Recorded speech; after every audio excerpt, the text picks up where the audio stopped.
everyone, it's Dawn and welcome to First Light Creations, and today we're going to be doing our Saturday project, which we're going to be calling From Art to Craft. We'll probably be calling it that anyway. And what we're going to be doing, we're going to be taking a painting that we've done, whether it's specifically for this project or anything, any painting or image that you happen to have available. Now, you don't have to be a painter. You can do this with a cross-stitch image, or you can do it with a tapestry, any image that you've created. And all we do is take a good quality photograph, or a photograph that we're happy with really, and then print it out to about a 6x4 or thereabouts. And so this is slightly smaller than 6x4, I think, but there we go. So you really print it depends what type of border, what size border you want. So it's really up to you how close you print it out. And this is going to be a little notebook like this. So this is a double-sided paper, well, it's not really a paper, it's a card. It's about 180 GSM card. And this is just A4 printer paper on the inside, like that. And what we do is very simple to make, and they're quite handy just to have around the house, by your bedside, by your desk, wherever you work, just to jot down ideas. Or if you see something on YouTube, here on YouTube, whether it's myself or anybody else, you think, oh, that's a good idea, but you've got your own ideas about how you want to do it, you can just grab your little note paper or your notepad and jot down some ideas. So they're great little things to have around the house, and you can make these as gifts as well. So if you sell your items, you can make these as gifts. Maybe make 2 or 3 and put in a pack, or just give them to your friends as presents. So I'm going to show you how to make it. The first thing you need is a piece of A4 printer paper. Now I thought I was videoing and I hadn't pressed the button, the record button. But what we do, this is just ordinary A4. You would usually fold it in half like that, and then like that, and then you would just cut it down the middle lengthways, whether it's with a pair of scissors, with a craft knife or a paper trimmer. And then what you do, so that's why I haven't done that. Well, I have done it, but that's why it wasn't recorded. And then what we do is we take each of these halves and we fold them in half like that until the 2 edges, page edges, meet. Give them a nice burnish like that. And because this is printer paper, it's very thin, so you don't really need a bone folder or any type of folding device. If you want to use your bone folder, by all means do. If you haven't got a bone folder but would like something similar, then I would suggest use the back of a teaspoon. The rounded handle of a teaspoon, it's just as good and just as effective. So there we go. So I've done 3 pages cut in half lengthways, which will give you 12 sheets. You can make more if you want to, but this is the way I prefer to do it. And that's going to go like that, and I'm going to pop that to the side.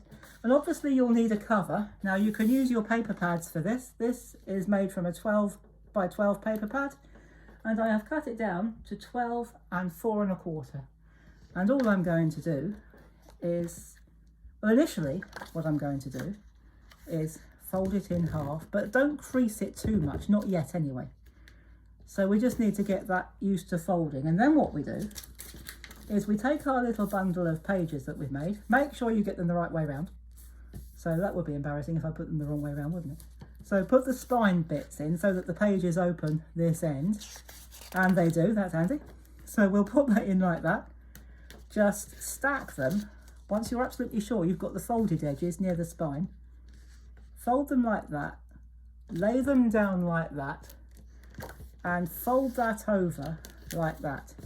Just straighten it up like that. And then to keep these together, all you need, because this is so thin, all you need is a stapler like this. So I'm going to use 3 staples.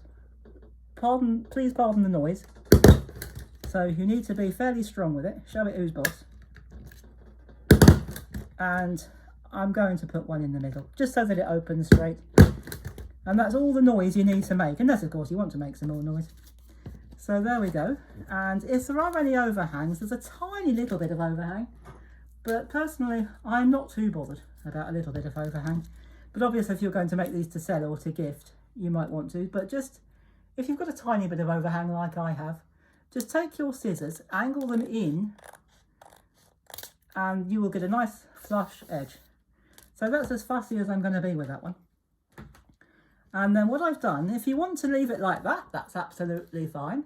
But again, if you're going to be gifting these or selling them, you might want to just cover up the staples, especially on the back. And in particular, if there are going to be children anywhere near these, we don't want them catching their fingers on the back. So just for safety and for decoration, of course, we're going to take a spine cover, which is again 4 1/4 by 2. Now, a little tip here, I would recommend cutting it 4 1/2 by 2, because if it's too big, you can always cut it down.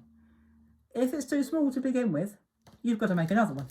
So I've made this slightly bigger. It's roughly 4 1/2. And what I'm going to do, I'm literally just going to fold it in half like that. So it doesn't have to be exact, because once you've got one bit on the back and one bit on the front, it's not going to show. So, or it won't show that it's not perfect or not exact. So that's what we do for that one. And we will need to stick that. Now, you can stick it in a couple of ways. You can either use, well, I'll tell you what I'm going to use. I'm going to use some double-sided tape. Now, if I can find the end fairly quickly, there we go. So I'm going to use that just to cover up those staples. So I'll put that on like that first, and then we'll take the backing tape off in a sec. So there we go. This doesn't need to be strong. It's just really for decoration and for safety. So if we start with the back, if we take both pieces off at the same time, we're going to end up sticking the board. We're going to stick our project to our board, which we don't particularly want to do. Now, this is supposed to be easy peel, until, of course, you go to do it on video, then it won't come off. Oh, there we go. So I'm going to turn that over like that, because that's nice and sticky on the back now. And I'm going to put that in, and I'm going to line it up with the bottom edge. So if we've got any overhang, which we will have, it will be on the top, but that's okay.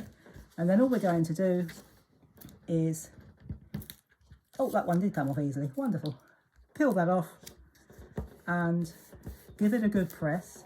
And again, we're going to take our scissors, because I've deliberately made this too big, just so that it wasn't wrong in the first place. Just take our scissors and cut, and you have a beautiful book. Now, as I've said, you can leave it like that if you wish, and that will be absolutely fine. But because we are using our art images from our artwork, I've cut this down. I haven't really measured it, but I've just cut it down because I wanted a little bit of a border, but not too much. So you choose which border you want. And just for quickness, I'm going to use my trusty red runner tape. And as we said before, the red runner tape is permanent.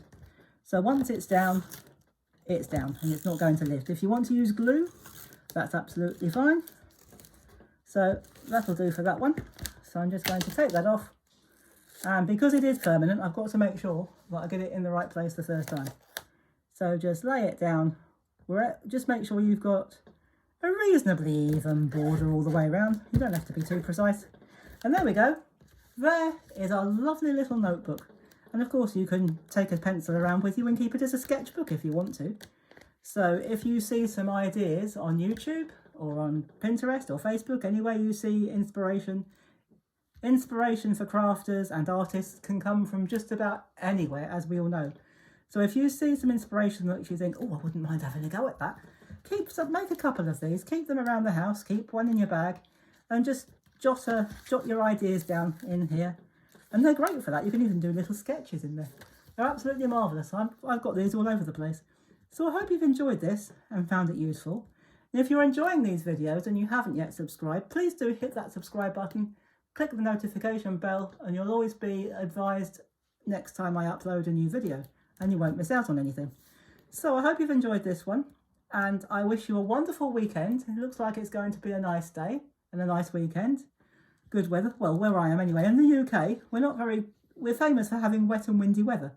But at the moment, it's a beautiful day, so I wish you a wonderful, happy weekend. And I will be back on Monday with an art project for you. So have a great weekend, have fun everybody, and as always, happy crafting. Bye bye for now.